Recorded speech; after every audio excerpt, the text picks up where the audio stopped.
पोखरा महानगरपालिका ward number 29 Seti खोलाको छेउमा अवस्थित यो मन्दिर बन्ने क्रममा छ। अहिले यति आनन्दित ठाउँ छ कि त्यहाँ जानुभयो भने ध्यान गरौँ बसौँ जस्तो फिल हुन्छ।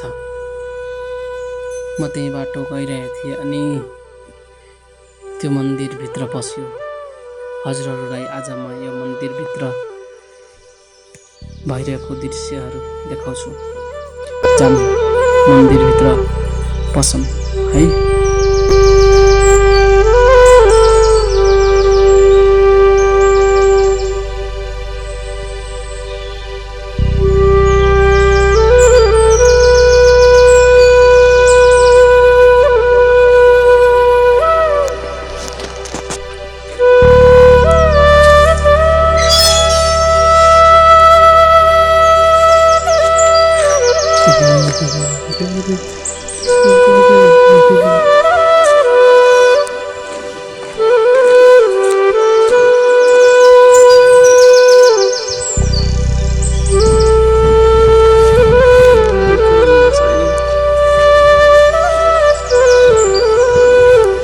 यो पोखरा 29 मा अवस्थित छ।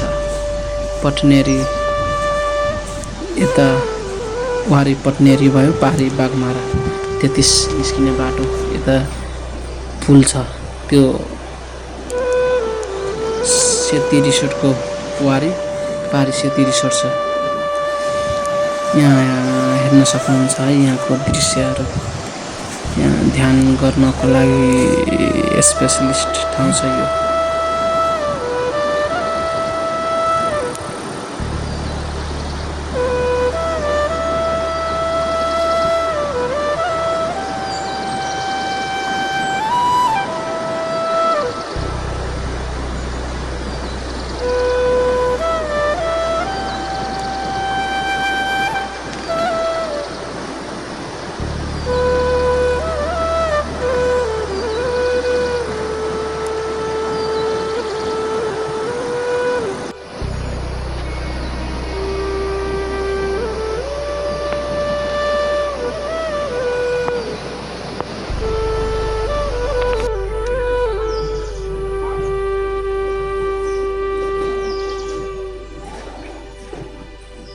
यो अहिले बन्ने क्रममा छ क्या।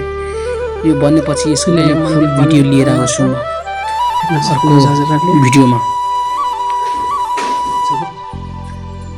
हेर्न सक्नुहुन्छ है हजुरले यो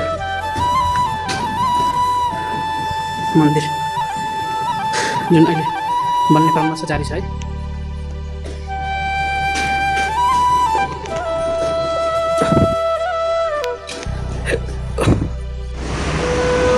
पछि अर्को फाइनल भिडियो लिएर आउँछु र म यहाँको विषयवस्तुको बारेमा एकजना यहीको पुजारी हुनुहुन्छ उहाँसँग म सोध्छु। को परिचय पाउने सुनाम। मेरो हल्ला पढे म बाबुको हो। हजुर। यहाँ देवधाममा यहाँ बसिरहेको छु पुजारी भान्सेसरको रूपमा। यहाँ गुरु हुनुहुन्छ देवबाट हुनुहुन्छ। यहाँ अब सचिवहरू महादेव कृष्णहरि विष्णु यिनीहरू सबैहरू छन्। यहाँका समितिहरू यहाँ निर्माण उहाँले गर्दै हुनुहुन्छ। अब यहाँ यही महिनाको 7 गतेबाट यो टाइलहरू मानव रक्षणको लागि पनि उहाँहरूले कोसिस गर्दै हुनुहुन्छ। बाहिरको काम पर्याप्त सकिसकेको छ बाहिरको। अब भित्रको घर पनि यताउति छ। ढोकाहरू पनि त्यहाँ ल्याइराखेका छन्। उयोहरू पनि सबै त्यहीँ छ। त्यहाँभित्र जम्मैहरू बज्रहरू पनि ल्याइराखेका छन्। सबै कुराहरू यहाँ भइराखेको काम हुँदैछ। जुन यहाँ स्टक हो सबै कुरो यहाँ काम भइराखेको छ, निरन्तर भइराखेको छ। म यो बाहिर हिँडिरहेको थिएँ, कस्तो राम्रो मन्दिर बाहिरबाट देखेँ कि माथिबाट। हजुर ठिक छ। अनि यहाँ मैले छिरेँ कि अनि यहाँ आउँदाखेरि शुभ नाम मेरो नाम जितु गुप्ता। जितु कहाँ आउनु घर चाहिँ मेरो पूर्व पर्यो। पूर्व पऱ्यो। हजुर। यहाँ कन्स्ट्रक्सनको काम हुँदैछ है। हजुर सबैको काम हुँदैछ। यो श्री नर्मेश्वर सन्यास आश्रम भने हजुर यो भन्नाले यहाँ पूजापाठ गर्ने हो कि अनि बालबालिकाहरूलाई त्यस्तो राखेर केही यसो गर्ने हो कि छैन। अहिले पूजाको बाध्य जमेको छ। अहिले बालबालिका आश्रममा बुढाहरू बुढापाकाहरू आउने बस्नेको लागि भइराखेको छ। हजुर। त्यसो पैसा केही पनि लिँदैन। खाना बस्ने एउटा सबैको छ। जाँड पनि भक्तहरू आउने जाने त्यो काम जारी यही छ। अनि बाहिरको मान्छेबाट के कति सहयोग भइरहेछ है? बाहिरको बारे सहयोग त्यहाँ गुरुको बारे त्यहाँ फोटो खिच्नु होला गुरु हुनुहुन्छ भनेर गुरुको उहाँको शुभ नाम के पर्यो? त्यहाँ अलि नौरसन हुन्छ त्यहाँ हेरेर मलाई त्यहाँ मिठो गरेर पनि ए तपाईँलाई अब अनि यहाँ साधना कतिको हुन्छ? साधनाहरू ध्यानहरू केही राम्रो हुन्छ ए बस्न पाइन्छ है? यो भित्र ध्यान गर्नको लागि कोही बाहिरबाट मान्छे आयो भने के कति चार्ज तिर्नुपर्छ? केही पर्दैन अहिले ध्यान त्यसमा हुन्छ हेर्न मिल्छ अहिले पहिला यता हेरौँ नि त्यसपछि उता जाउँ। हजुर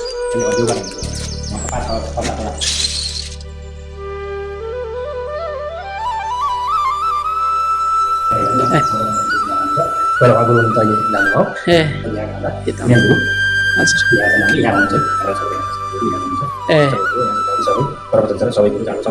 ए कोही आएर ध्यान गर्छु भने पनि यहाँ भाइ केही चार्ज केही लाग्दैन धर्म केही ताल गर्नको लागि यहाँ आउँछन् सबै कुरो आउँछन् खाना बनाउनको लागि सबै कुरो छ खाना बस्नै संस्थाले नै व्यवस्था है? ए ध्यान गर्ने ताल गर्नको लागि पनि हजुर यो जग्गा पनि आएर बस्छु भने पनि कोठाले ए छ है? ए एकैले दिनु ए यहाँका अध्यक्ष सचिवहरू अध्यक्ष कृष्ण हरि छन् माधव हुनुहुन्छ विष्णु हुनुहुन्छ सबै ए यसो ध्यान गर्ने मिल्छ है हेर्न? हजुर ध्यान गर्ने ताल ए हजुर एकचोटि हेरौँ नि है? ल आउनु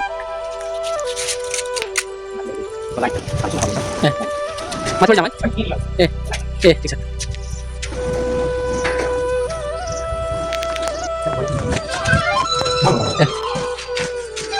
आज म हजुरले एउटा अचम्मको ठाउँमा लिइरहेको छु।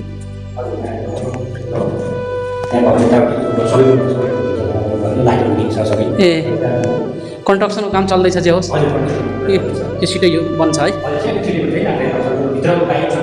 ए यो खास हाम्रो ध्यानकै लागि हो यहाँ? ए यहाँ केही अहिले त बन्ने क्रममा छ के अरे? अनि यसको केही छ यति दिन आएर बस्ने ध्यान गर्ने त्यस्तो केही सिस्टम छ कि? ए ए ल हजुरको मैले समय लिएँ धन्यवाद है। हजुरको दिन शुभ होस्। नारायण।